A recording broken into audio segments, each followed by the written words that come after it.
সে আমাকে রেপ করছে, শুধুমাত্র সে টিচার ছিল, আমার গিটার টিচার, আমি স্টুডেন্ট ছিলাম। প্রেম ঘটিত বিষয়টাকে মাঝখানে আনবেন না, যেটা মাঝখানে হয়েছে ওটা মিউচুয়ালি হয়েছে।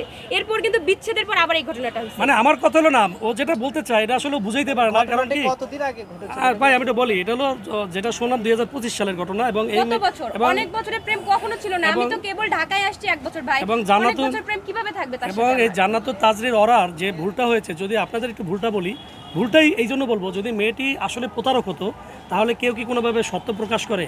ধরেন যেদিন যে ঘটনা ঘটেছে সে যদি এইভাবে বলতো যে উনি আমার টিচার ছিলেন, এই সুবাদে আমি ফটোশুটে ডাকসে যাইতাম, উনি যদি এটা গোপন করতো তাহলে এই মেয়েটির কি এত তথ্য আপনারা জানতেন?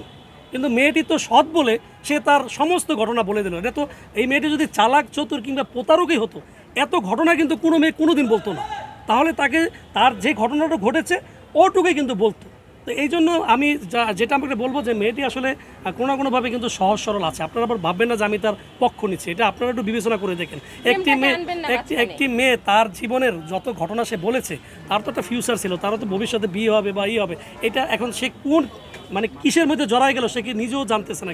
কিন্তু সব সত্য যে প্রকাশ করতে নাই, এই জান্নাতুল তাজরির ওরা এখন কিন্তু হারে হারে টের পাচ্ছে যে সব সত্য এবং আসলে বলতে না, এবং সত্যের যে এভিডেন্স এইগুলো হাতে নিয়ে তখন কিন্তু আসলে সত্য প্রকাশ করলে সেটার অনেক কিছু থাকে। এবং তার সাথে যখন রিলেশন ছিল, এখন হোয়াটসঅ্যাপে তো চ্যাটিং দিলে দেখবেন লগে লগে ভ্যানিশ হয়ে যায়, ডিসঅ্যাপিয়ারিং মেসেজ এই সেই।